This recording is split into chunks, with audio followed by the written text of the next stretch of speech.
자, 다들 이리 와봐라. 내가 줄 게 있으니. 자, 다들 이리 와봐라. 내가 줄 게 있으니. 설 명절, 친척들이 빼곡히 모인 자리였습니다. 시어머니가 큰 며느리 앞에 작은 쇼핑백을 내려놓으셨어요. 안을 열어보니 순금 목걸이였습니다. 거실에서 탄성이 터졌어요. 이번에는 둘째 며느리 앞에 빨간 봉투를 내미셨습니다. 현금이 두툼하게 들어 있었어요. 또 박수 소리가 났습니다. 마지막으로 시어머니가 향한 곳은 막내 며느리 옥분 자리였어요. 반찬 가게까지 접고 3년을 새벽부터 밤까지 곁에 있었던 사람이었습니다. 그 옥분 앞에 시어머니가 내려놓은 건 낡은 반지꼬리 하나였어요. 툭 그냥 던지듯이 놓으셨습니다. 시어머니가 말씀하셨어요. 너야 가까우니까 온 거지. 뭐 바라고 한 것도 아니잖니. 옥분은 그냥 그 반지꼬리를 내려다봤습니다. 말도 안 나오고 서운한 눈물도 나오지 않았어요. 여러분, 3년이에요. 새벽마다 달려가고 가게까지 접고 밤을 꼬박 세운 3년인데 돌아온 건 낡은 반지꼬리 하나였습니다. 도대체 그 낡은 반지꼬리 안에 무엇이 들어 있었을까요? 이야기 시작 전 구독과 좋아요 꼭 눌러주시고 듣고 계신 지역을 댓글로 남겨주시면 듣고 계신 그곳에 건강과 행복이 가득하길 기원드리겠습니다.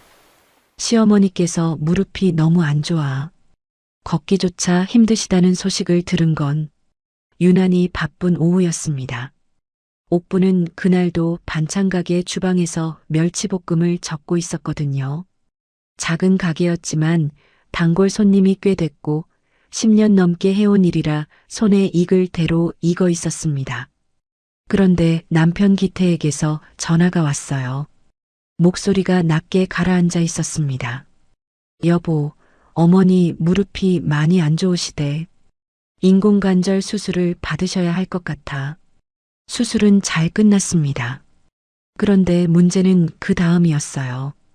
퇴원하시던 날 형제들이 모두 시댁에 모였습니다. 큰아주버님 내외는 서울에서 내려왔고 둘째 아주버님 내외는 대전에서 오셨어요. 오랜만에 온 가족이 한자리에 모이니 거실이 꽉 찬 것 같았습니다. 저녁을 먹고 나서 큰아주버님이 조용히 입을 열었어요. 어머니 혼자 생활하실 수가 없잖아요. 재활치료도 꾸준히 다녀야 하고요. 기태야, 너희가 제일 가깝잖아. 옥부는 그 말이 떨어지는 순간 남편 기태의 눈을 봤습니다. 기태는 시선을 살짝 피했어요. 큰아주버님은 이미 결론을 내려놓고 말하는 사람이었습니다. 둘째 아주버님은 밥그릇을 내려놓으며 어색하게 웃기만 했어요. 아무도 반박하지 않았습니다. 그 침묵 자체가 대답이었어요. 그날 밤 기태가 옥분 손을 잡았습니다. 미안하다는 말을 몇 번이나 했어요. 옥분은 아무 말도 하지 않았습니다. 알겠다는 말조차 쉽게 나오지 않았거든요. 대신 다음날 새벽에 조용히 일어나 시어머니 댁으로 향했습니다. 그게 3년의 시작이었어요. 재활치료는 일주일에 3번이었습니다. 병원 왕복만 2시간이 넘게 걸렸어요. 치료가 없는 날에도 옥부는 빠지지 않고 시어머니 댁에 갔습니다. 아침 식사를 차리고 약을 챙기고 무릎 상태를 살피고 저녁까지 차려드리고 나서야 집으로 돌아올 수 있었어요. 그러다 보니 반찬 가게에 있는 시간이 점점 줄어들었습니다. 단골 손님들이 하나둘씩 발길을 끊었고 한 달 매출이 반 토막이 났어요. 가게를 넘길까 더 버텨볼까 고민하던 어느 날 시어머니가 혼자 화장실 가시다가 미끄러지셨습니다. 다행히 크게 다치지는 않으셨지만 2시간 가까이 바닥에 앉아 계셨더라고요. 그날 옥분 가슴이 철렁 내려앉았습니다. 다음 날 바로 반찬 가게 문을 닫았습니다. 10년 넘게 매달 꼬박 나오던 수입이 사라지는 날이었는데 눈물 한 방울 흘리지 않았습니다. 대신 곧바로 시어머니 댁으로 걸음을 옮겼어요. 시어머니는 말씀이 적은 분이었습니다. 식사를 차려드리면 됐어. 이 한마디였고 무릎을 주물러 드리면 거기까지만 하셨어요. 고마운 기색이 얼굴에 드러나는 날은 거의 없었습니다. 옥부는 처음엔 그게 시어머니 성격이거니 하고 넘겼어요. 표현을 못하시는 분이라고 스스로 달랬습니다. 그런데 큰형님이 오는 날은 분위기가 완전히 달랐습니다. 큰형님은 한 달에 한두 번 과일 한 박스에 홍삼 세트를 들고 서울에서 내려왔어요. 차 문이 열리는 소리만 나도 시어머니는 안방에서 거실로 나오셨습니다. 우리 큰 며느리가 이 먼 길을 왔네 하시며 손을 잡으셨어요. 큰형님이 소파에 앉아 시어머니 곁에서 이런저런 이야기를 나누는 동안 옥부는 부엌에서 혼자 저녁 준비를 했습니다. 그 자리에 끼고 싶다거나 칭찬을 듣고 싶다는 생각을 한 건 아니었어요. 다만 부엌에서 혼자 그릇 닦는 소리만 들릴 때면 뭔가 조용히 무너지는 것 같은 기분이 들었습니다. 큰형님이 올라간 다음 날이면 시어머니 태도가 미묘하게 달라져 있을 때가 있었습니다.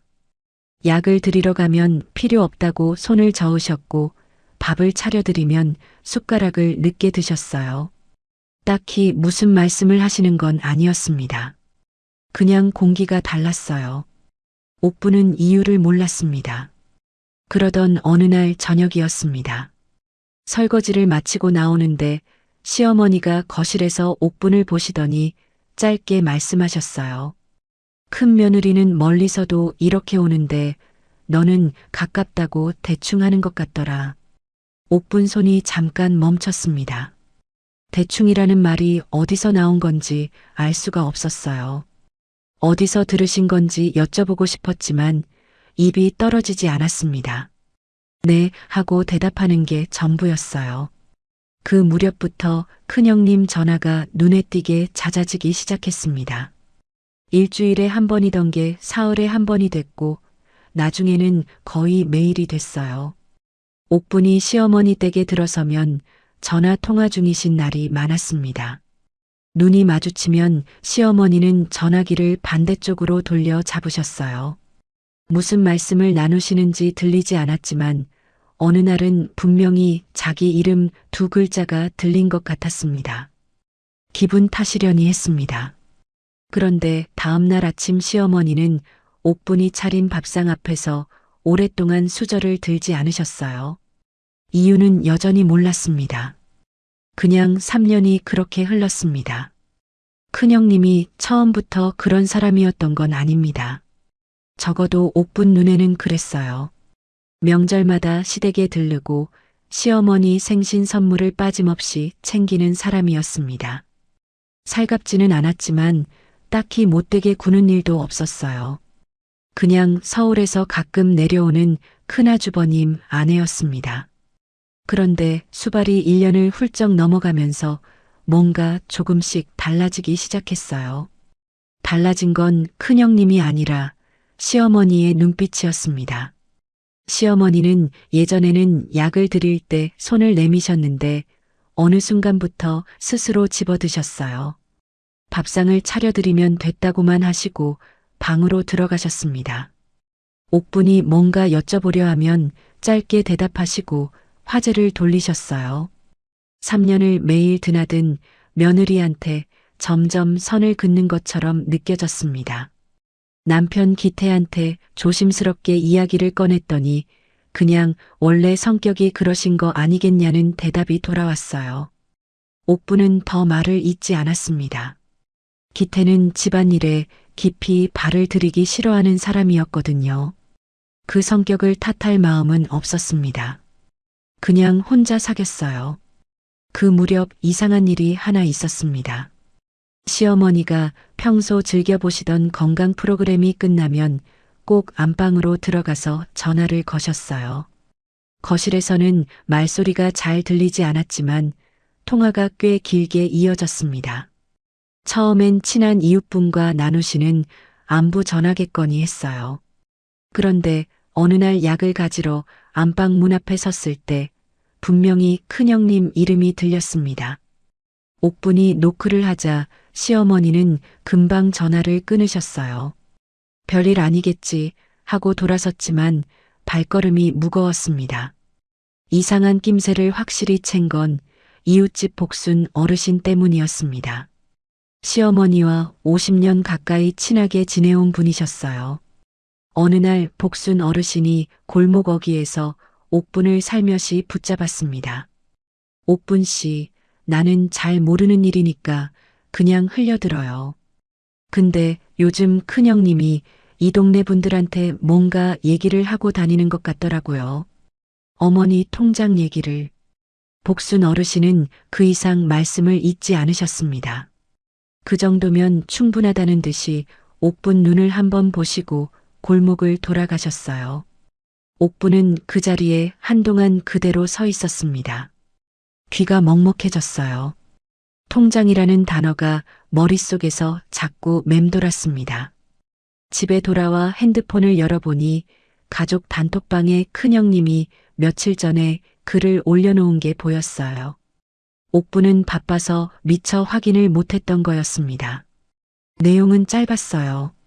어머니 생활비가 요즘 들어 유독 빨리 줄어드시는 것 같다는 내용이었습니다. 이름은 누구도 거론하지 않았어요. 그런데 그 짧은 글을 읽는 순간 옥분 손이 떨렸습니다. 가장 가까이에서 어머니를 드나드는 사람이 누구인지 가족 중에 모르는 사람은 없었으니까요. 댓글에는 둘째 형님이 왜요? 무슨 일이에요? 하고 답글을 달아놨고 큰아주버님은 확인해 봐야겠다고 짧게 답을 달았습니다. 기태는 아무 댓글도 달지 않았어요. 옥분도 손가락이 그 자리에서 멈췄습니다. 억울하다는 말을 쓰고 싶었지만 그게 오히려 더 이상해 보일 것 같았어요. 결국 핸드폰을 내려놓았습니다. 그날 밤 남편 기태에게 조용히 물었습니다. 그 단톡글 어떻게 생각해요? 기태는 한참 있다가 대답했습니다. 큰형님이 그냥 걱정이 돼서 올린 거겠지. 뭐. 악의는 없을 거야. 옥분은 더 이상 묻지 않았습니다. 악의가 없다는 게 사실이라면 좋겠다고 생각했어요. 그런데 아무 이유 없이 통장 얘기를 꺼내는 사람이 어디 있겠냐는 생각도 동시에 들었습니다. 두 생각이 밤새 머릿속에서 엇갈렸어요. 얼마 뒤 큰아주버님한테서 전화가 한 통 왔습니다. 어머니 통장 관리는 누가 하고 있냐는 내용이었어요.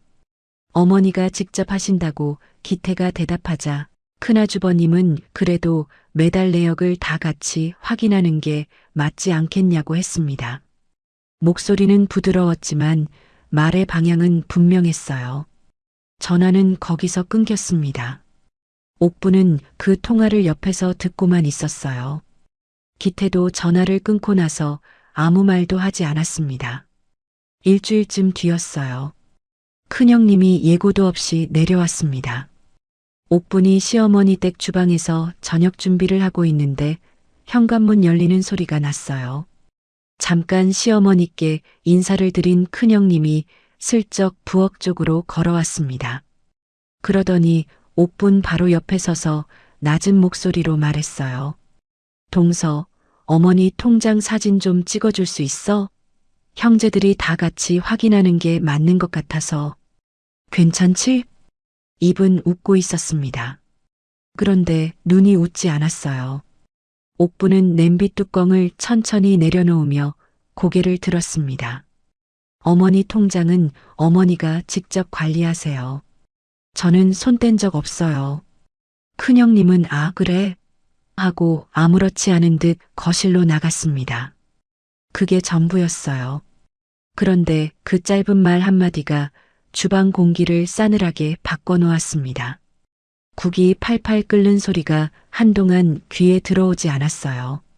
큰형님은 이튿날 새벽같이 서울로 올라갔습니다. 시어머니는 배웅을 하시면서 잘 들어가라고 손을 흔드셨어요. 옥분은 부엌 창문 너머로 그 모습을 가만히 바라봤습니다. 큰형님 차가 골목 모퉁이를 돌아 사라지고 나서도 시어머니는 한동안 그 자리에 서 계셨어요.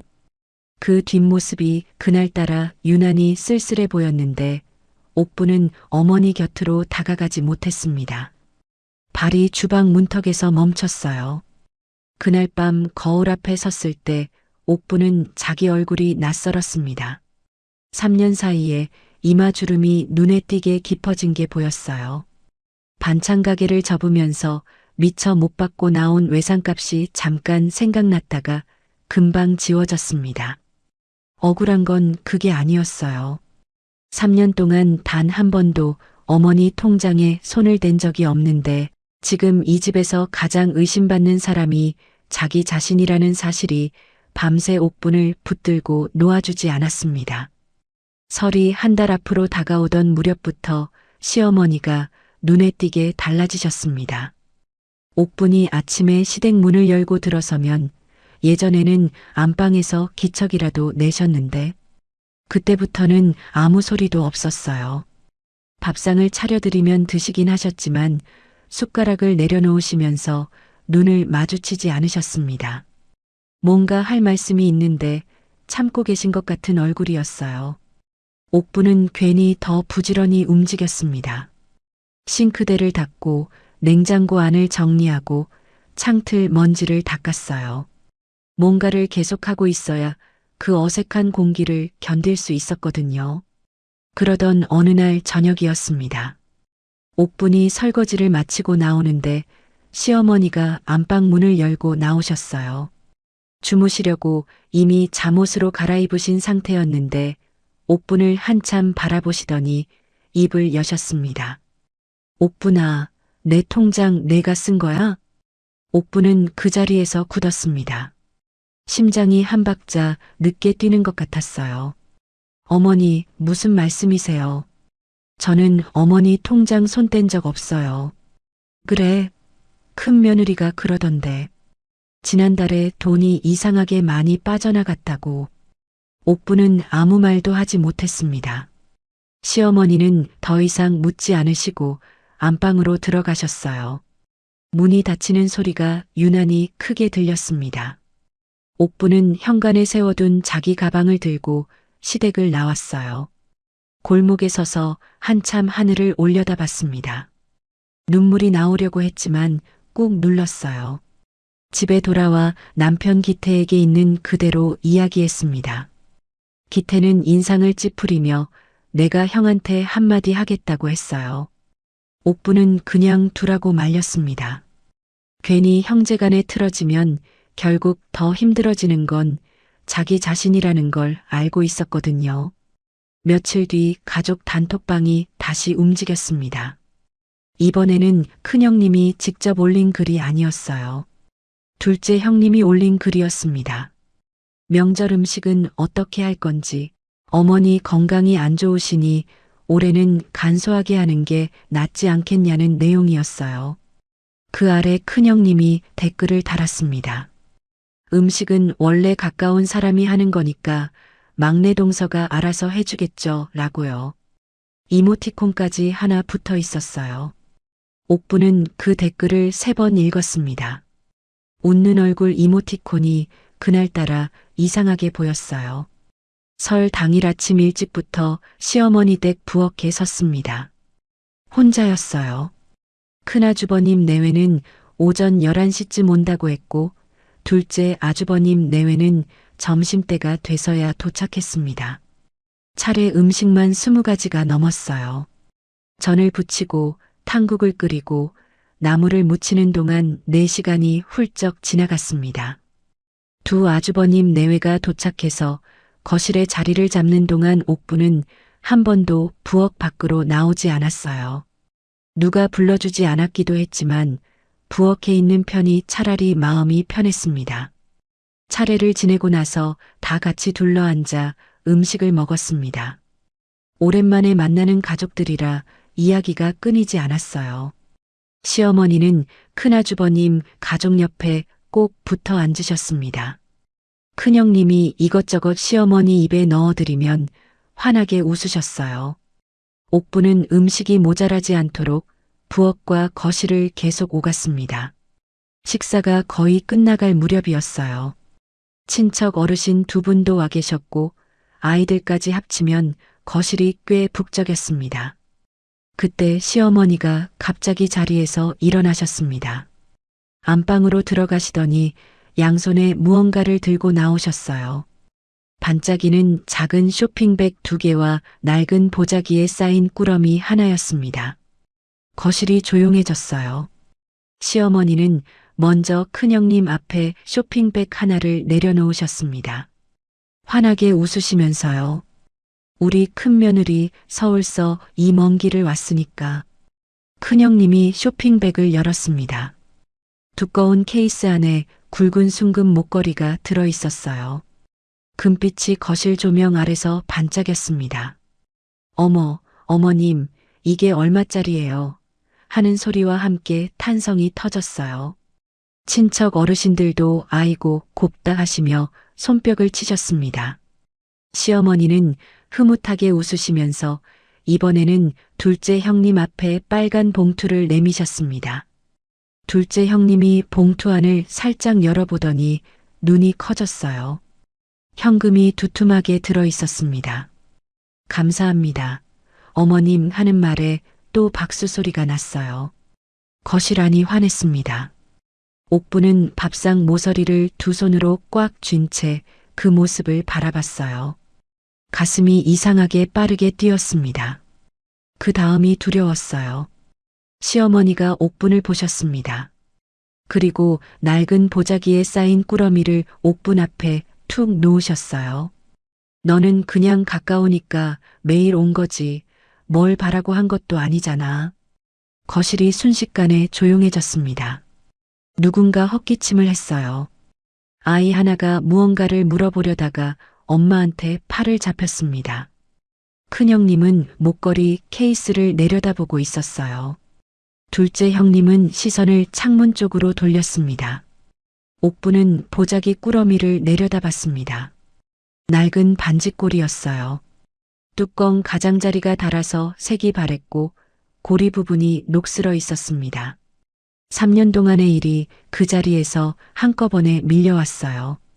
반찬가게 자물쇠를 채우던 날, 새벽 2시에 시어머니 이마에 물수건을 올려드리던 날, 통장 썼냐는 말을 들었던 날, 그 모든 날이 한꺼번에 가슴 위로 쏟아졌습니다.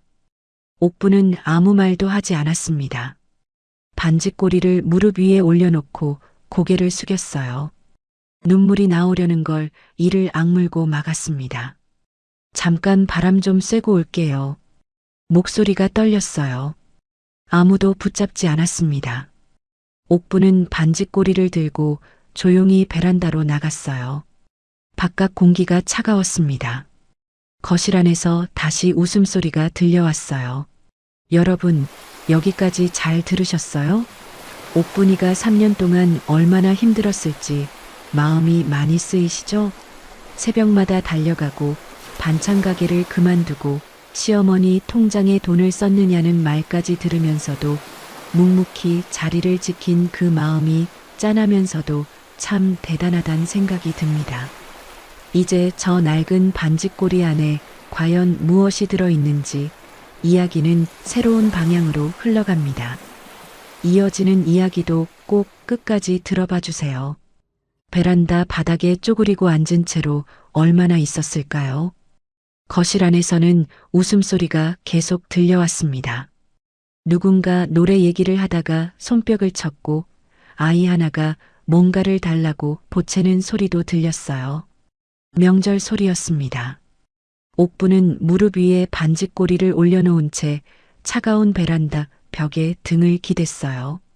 눈물은 이미 말라 있었습니다. 울 기운조차 남아있지 않은 것 같았어요. 그때 베란다 문이 조용히 열렸습니다.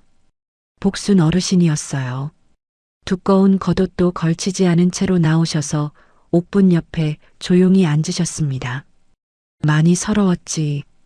대답하려고 입을 열었는데 목이 막혔어요. 옥부는 고개만 끄덕였습니다. 내가 해줄 말이 있어. 근데 오늘은 아니야. 설 지나고 나한테 와. 복순 어르신은 그 말만 하시고 다시 안으로 들어가셨어요. 옥부는 그 뒷모습을 바라봤습니다. 할 말이 있다는 게 무슨 뜻인지 그 자리에서 묻고 싶었지만 발이 떨어지지 않았어요. 거실 안이 또 한 번 웃음소리로 채워졌습니다. 명절이 끝나고 아주버님들이 돌아간 뒤에도 옥부는 시어머니 댁에 남아 뒷정리를 했습니다. 그게 언제나처럼 당연한 일이었어요. 시어머니는 안방에서 주무시고 계셨고 옥부는 혼자 기름 냄새가 밴 부엌을 닦았습니다. 그릇을 닦으면서 자꾸 반짓골이 생각이 났어요. 낡은 물건 하나를 받았다는 사실보다 가까우니까 왔던 거잖아. 라는 그 말이 자꾸 귓가에 맴돌았습니다. 3년 동안 가장 가까이에 있었다는 게 결국 그 말 한마디로 정리되는 건지 알 수가 없었어요. 집에 돌아온 건 밤 9시가 넘어서였습니다. 기태는 소파에서 텔레비전을 보고 있었어요. 옥분이 문을 열고 들어서자 기태가 반짓고리를 보더니 그게 뭐야 하고 물었습니다. 옥분은 아무 말 없이 식탁에 앉았어요. 기태가 텔레비전을 끄고 식탁 맞은편에 앉았습니다. 엄마가 그거 줬어? 응. 형님들한테는 뭘 줬는데? 옥부는 대답 대신 반짓고리를 식탁 위에 올려놓았습니다. 기태 표정이 굳었어요. 한동안 아무 말도 없었습니다. 기태가 먼저 입을 열었어요. 내가 엄마한테 얘기할게. 하지 마요. 왜? 괜히 어머니 속 불편하게 하지 마요. 어머니가 판단하신 거잖아요. 기태는 더 말을 잇지 못했습니다. 옥부는 반짓고리를 안방으로 가져가서 옷장 위에 올려뒀어요. 보기 싫은 것도 아니었고 버릴 마음도 없었습니다. 그냥 거기 두고 싶었어요. 그날 밤 쉽게 잠이 오지 않았습니다. 천장을 보고 누워 있는데 자꾸 반짓고리 모양이 눈앞에 어른거렸어요. 낡고 녹슨 고리가 달린 그 물건이 왜 자꾸 마음에 걸리는지 알 수 없었습니다.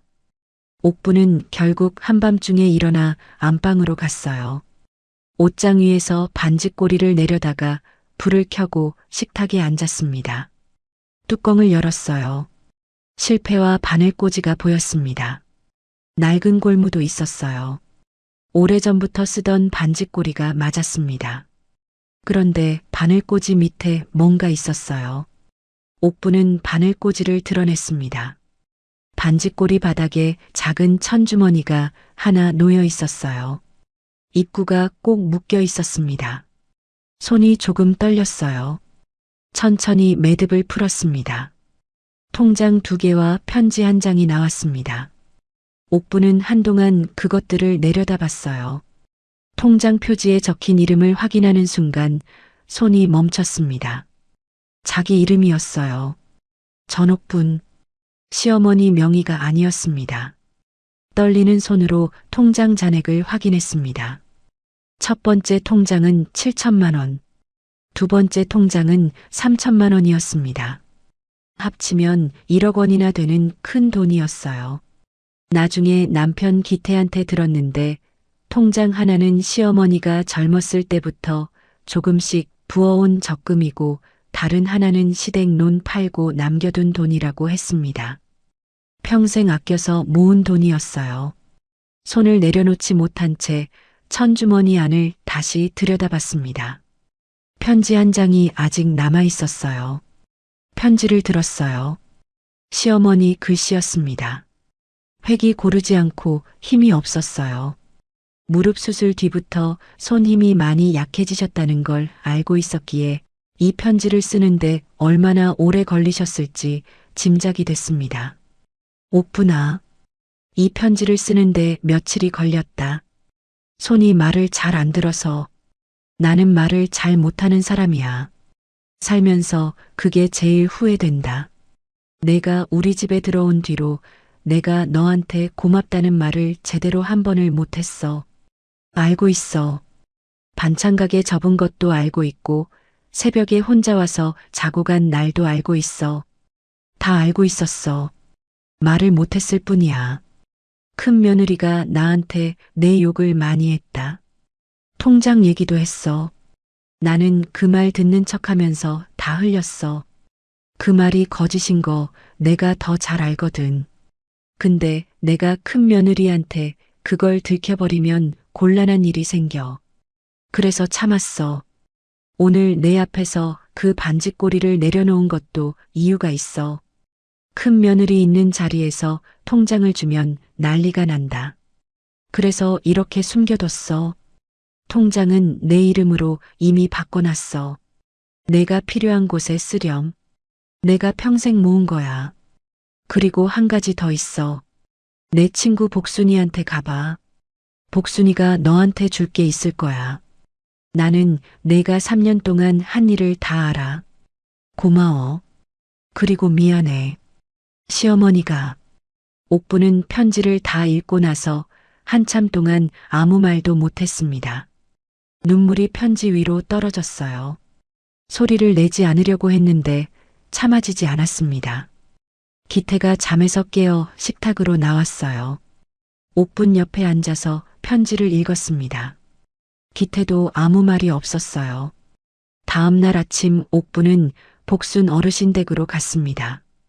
복순 어르신은 옥분을 보자마자 기다렸다는 듯 안으로 들이셨어요. 차를 한 잔 내오신 뒤 핸드폰을 꺼내 식탁 위에 놓으셨습니다. 이거 들어봐. 녹음 파일이었습니다. 재생 버튼을 누르자 큰형님 목소리가 흘러나왔어요. 복순 어르신한테 전화해서 옥분이 어머니 통장에서 돈을 빼돌리고 있는 것 같다고 그 사람, 원래 돈에 눈이 어두운 사람이라고 말하는 내용이었습니다. 복순 어르신이 반박하자 큰형님은 목소리를 낮추면서 어르신도 조심하시는 게 좋을 거라고 했어요. 그 말까지 고스란히 녹음돼 있었습니다. 내가 전화 받으면서 녹음해뒀어. 이런 일은 증거가 있어야 하거든. 복순 어르신은 차를 한 모금 드셨습니다. 옥부는 핸드폰 화면을 바라봤어요. 손이 떨리지 않았습니다. 오히려 조용히 가라앉는 느낌이었어요. 3년 동안 흔들리던 무언가가 그 자리에서 단단하게 굳는 것 같았습니다. 복순 어르신 댁에서 돌아온 뒤 사흘 동안 옥부는 평소와 똑같이 움직였습니다. 새벽에 일어나 시어머니 댁으로 갔고 아침 식사를 차리고 약을 챙겨드리고 저녁까지 보살펴드리고 나서 집으로 돌아왔어요. 달라진 건 아무것도 없었습니다. 다만 반지꼬리 안에서 나온 통장 2개와 편지 한 장이 집 안방 서랍 안에 있다는 것, 그리고 핸드폰 안에 녹음 파일 하나가 저장돼 있다는 것만이 달랐어요. 기태는 당장 형한테 전화하자고 했습니다. 옥부는 기다리라고 했어요. 서두르면 안 된다는 걸 알고 있었거든요. 상대가 먼저 움직여야 했습니다. 기다릴 필요도 없었어요. 닷새 뒤에 큰형님이 내려왔습니다. 이번에도 예고 없이였어요. 옥분이 시어머니 무릎에 온찜질을 해드리고 있는데 현관문이 열렸습니다. 큰형님이 들어서더니 시어머니한테 가볍게 인사를 드리고 거실 소파에 앉았어요. 옥분을 보는 눈빛이 달랐습니다. 명절 때와 뭔가 달라진 게 있었어요. 눈에 힘이 들어가 있었고 입꼬리가 약간 올라가 있었습니다. 뭔가를 이미 결정하고 온 사람 얼굴이었어요. 온찜질 마무리를 하고 부엌으로 들어가려는데 큰형님이 말을 걸었습니다. 동서, 나 어머니랑 할 얘기가 있는데 잠깐 자리 좀 비워줄 수 있어? 옥부는 돌아섰습니다. 큰형님은 소파에 앉은 채로 시어머니 손을 잡고 있었어요. 시어머니는 큰형님을 바라보고 계셨습니다. 드릴 차 준비하고 있을게요. 부엌으로 들어갔습니다. 손은 주전자를 올렸지만 귀는 거실 쪽에 가 있었어요. 목소리가 낮아서 잘 들리지 않았습니다. 다만 큰형님 목소리에서 어머니, 이제 정리하셔야죠. 라는 말이 들렸어요. 그 다음에 오래 있으면 안 좋다는 말도 들렸습니다. 시어머니는 아무 대꾸도 하지 않으시는 것 같았어요. 차를 들고 거실로 나갔을 때 큰형님은 핸드폰을 꺼내 시어머니 앞에 내밀고 있었습니다. 화면에 뭔가가 열려 있었어요. 옥부는 찻잔을 식탁에 내려놓으면서 그 화면을 봤습니다. 캡처된 문자 화면이었어요. 옥분 이름이 보였고 숫자도 보였습니다. 무슨 내용인지는 거리가 있어서 정확히 읽히지 않았어요. 큰형님이 시어머니한테 낮은 목소리로 말했습니다. 어머니, 이거 보세요. 제가 직접 확인한 거예요. 어머니가 이제는 결정을 하셔야 해요. 그 순간 옥부는 조용히 핸드폰을 꺼냈습니다. 복순 어르신한테 받아둔 녹음 파일을 열었어요. 그리고 재생 버튼을 눌렀습니다. 큰형님 목소리가 흘러나왔습니다. 거실이 조용하던 터라 소리가 또렷하게 들렸어요. 옥분이 통장에서 돈을 빼돌리고 있는 것 같다는 말, 원래 돈에 눈이 어두운 사람이라는 말, 복순 어르신한테 조심하라고 하던 말까지 하나도 빠짐없이 나왔습니다. 큰형님 얼굴이 굳었어요. 처음에는 눈만 깜빡이더니 천천히 시선을 내리깔았습니다. 시어머니가 큰형님을 바라보셨습니다. 아무 말씀도 하지 않으셨어요. 그냥 오래 바라보셨습니다. 그 눈빛이 실망인지 노여움인지 알 수 없었어요.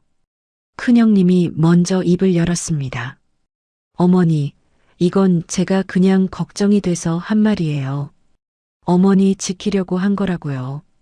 시어머니는 대답하지 않으셨습니다. 대신 천천히 큰형님 손을 내려놓으셨어요. 그 동작 하나가 말보다 더 많은 것을 담고 있었습니다.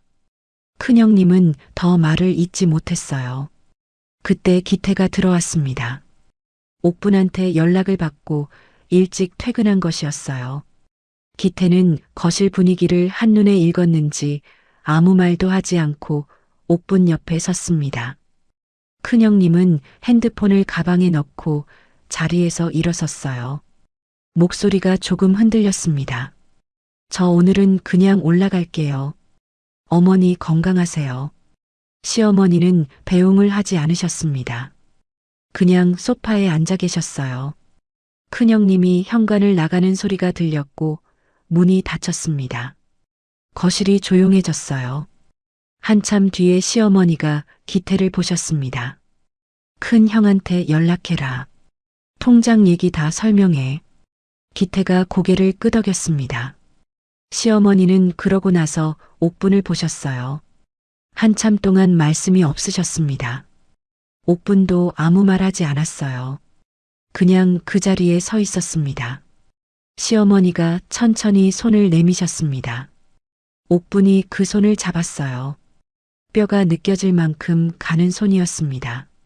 수술하고 나서 확연히 작아지신 손이었어요. 시어머니가 말씀하셨습니다. 반지꼬리 속에 있던 거 봤지? 네. 됐어. 그걸로 됐어. 그게 전부였습니다. 고맙다는 말도 미안하다는 말도 다시 하지 않으셨어요. 그런데 이상하게 그것으로 충분했습니다. 옥부는 꽉 쥐어진 시어머니 손을 느끼면서 3년이라는 시간이 비로소 제자리를 찾는 것 같았어요. 억울함이 사라진 게 아니었습니다. 다만 그 억울함보다 더 단단한 무언가가 손바닥 안으로 들어오는 느낌이었어요. 며칠 뒤 큰아주버님한테서 전화가 왔습니다. 기태가 받았어요. 목소리가 낮고 딱딱했습니다. 어머니가 통장을 옥분한테 넘기셨다는 게 사실이냐고 했어요. 기태가 조용히 대답했습니다. 어머니가 결정하신 거야, 형. 그게 말이 돼? 우리는 아무것도 몰랐는데. 형, 3년 동안 어머니 곁에 누가 있었어? 전화 너머가 잠시 조용해졌습니다. 뭔가 반박하려는 듯 숨소리가 들렸어요. 그런데 말이 나오지 않았습니다. 기태가 다시 말했어요. 형수가 한 말들 녹음된 거 다 있어. 형이 직접 들어볼 거야? 전화가 끊겼습니다. 이튿날 둘째 아주버님한테서도 연락이 왔어요. 기태는 같은 대답을 했습니다. 두 아주버님 모두 시어머니한테 직접 전화를 드린 것 같았어요. 시어머니는 두 분한테 이렇게 말씀하셨다고 나중에 복순 어르신한테 들었습니다. 내 것은 내가 알아서 한다. 서운하면 진작 내려와서 밥 한 끼라도 해줬어야지. 두 아주버님 모두 그 뒤로 연락이 없었습니다. 봄이 왔어요. 시어머니 무릎이 많이 좋아지셔서 동네 한 바퀴 정도는 혼자 걸으실 수 있게 됐습니다. 옥부는 여전히 아침 저녁으로 시어머니 댁에 갔어요. 달라진 건 없었습니다. 시어머니는 여전히 말씀이 적으셨고 여전히 고맙다는 말을 먼저 하시는 분이 아니었어요. 밥을 차려드리면 됐어 하셨고 무릎을 주물러 드리면 거기까지만 하셨습니다. 그런데 어느 날 저녁 옥분이 부엌에서 설거지를 하고 있는데 시어머니가 안방에서 나오시더니 부엌 문 앞에 서셨어요. 밥 먹었어? 네, 먹었어요. 어머니도 좀 더 드세요. 시어머니는 아무 말씀 없이 안방으로 돌아가셨습니다. 그게 전부였어요. 그런데 옥부는 그 짧은 말 한마디를 들으면서 손을 멈췄습니다. 눈물이 나오려는 게 아니었어요. 그냥 조용히 웃음이 났습니다. 어떤 사람은 사랑을 말로 하고 어떤 사람은 낡은 반지꼬리 안에 꼭꼭 숨겨서 탁 내려놓는다는 걸 옥부는 이제 알았습니다. 그것으로 충분했어요. 오늘의 이야기는 여기까지입니다. 여러분, 오늘 이야기 어떠셨어요? 옥분이 이야기를 들으면서 마음이 참 많이 움직이셨을 것 같아요. 3년이라는 시간 동안 아무도 알아주지 않는 것 같았는데 시어머니는 처음부터 끝까지 다 보고 계셨잖아요. 말을 못하는 사람이 사랑을 모르는 건 아니라는 걸 이 이야기가 조용히 말해주는 것 같습니다. 살다 보면 내가 하는 일이 아무 의미 없는 것처럼 느껴지는 날이 있죠. 아무도 몰라주고 알아봐주지 않는 것 같고 그냥 내가 가까이 있으니까 당연히 하는 사람 취급을 받는 것 같은 날이요. 그런데 이 이야기처럼 보이지 않는 곳에서 누군가는 다 알고 있을 수 있어요. 표현하지 못할 뿐이지 마음이 없는 게 아닐 수 있거든요. 누구나 살아가면서 크고 작은 선택을 합니다. 참을 것인지 말할 것인지 떠날 것인지 남을 것인지요. 그 선택에 정답은 없지만 옥분처럼 묵묵히 자리를 지킨 시간은 반드시 어딘가에 남는다는 걸 오늘 이야기가 보여준 것 같아요. 오늘 이야기가 여러분께 작은 위로가 됐으면 좋겠습니다. 이야기가 마음에 드셨다면 저의 다른 영상도 시청해 주세요. 그리고 구독과 좋아요 부탁드립니다. 감사합니다. 건강하세요.